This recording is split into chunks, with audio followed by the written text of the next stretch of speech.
Hey there guys, this is my first Battle in Swiss at the VGPC tournament I attended on September the 19th. My first opponent was Katarina. Now I will be using everyone's in-game names in case I don't want their real names being revealed. Some people don't like their names being said. So, Katarina leads with Gardevoir Heatran, I lead with Latias Blaziken. Now I'm going to withdraw my Latias because I'm afraid of a Hyper Voice. I'm not sure if my Blaziken can live a hit, but I basically have to rely on it being able to live a Hyper Voice. So I go into my Aegislash, my Katarina goes ahead and switches out that Heatran into the Landorus, getting the Intimidate off and preventing me from being able to superpower it that turn.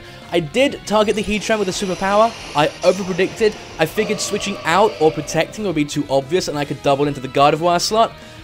So I did unfortunately go for superpower onto what is now a Landorus. I'm going to do a decent amount of damage considering it's not very effective and I am -1. What I did notice is I outsped the Gardevoir, which means it was either a speed tie, a bulky Gardevoir, or it used Trick Room, and you can clearly see on screen which of the 3 Gardevoirs it was.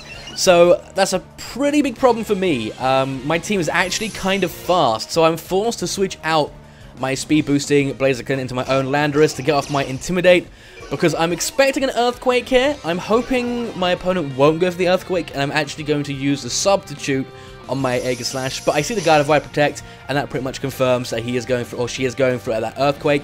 So a King Shield would have been better there, but I was really hoping the Landorus would do something else. In hindsight, I'm not entirely sure what I thought it could have gone for. I really don't know. Oh, pardon me. I got the hiccups right now, so bear with me. So that is going to go ahead and break my sub, but at least I didn't take massive Earthquake damage. I'm going to get a bit of Lefty's recovery. And now this turn, I expected the Gardevoir to switch out. So I switch into my Latias, which is a very risky play.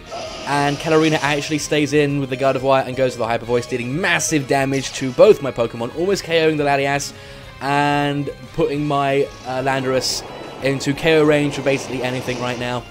I do get off that Earthquake. That's the main reason I thought it would switch out. I thought Katarina's Lando was choice, but it clearly wasn't. So unfortunately, I'm going to lose my Landorus there to a critical hit knockoff. Does reveal that it is not choice in any way. So I am just making all the wrong plays, all the wrong predicts. I go back into my Aegislash. Now this is a curious play. Katarina goes ahead and switches out the Landorus into the Heatran, and I did not see the reason for this. The only thing I can think of is Katarina actually predicted my Latias to have Ice Beam, and was expecting the Gardevoir to go down that turn. I'm really not quite sure, but I do take out the Gardevoir, and at least we are now 3-3. I do go for the Ice Beam. Now, I am actually Choice Scarfed Latias, so I'm now locked into Ice Beam.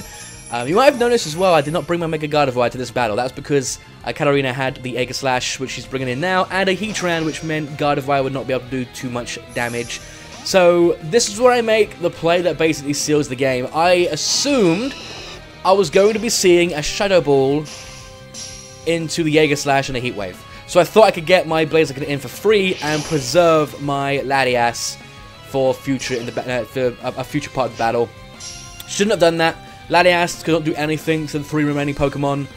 Well, she could do something to the Lando, but that was about it.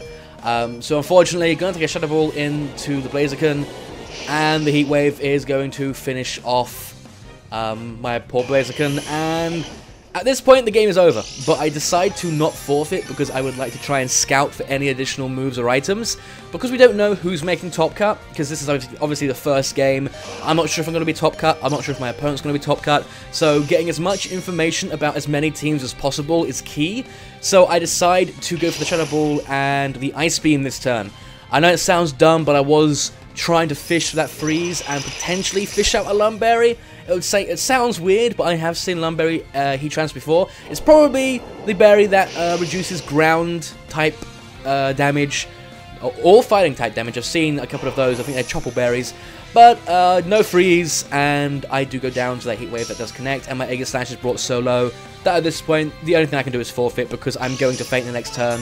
It doesn't matter what I do, she's going to go for Heat Wave and Shadow Ball, I'm going to faint. She doesn't have to revert anything else, and that is unfortunately a loss for game 1.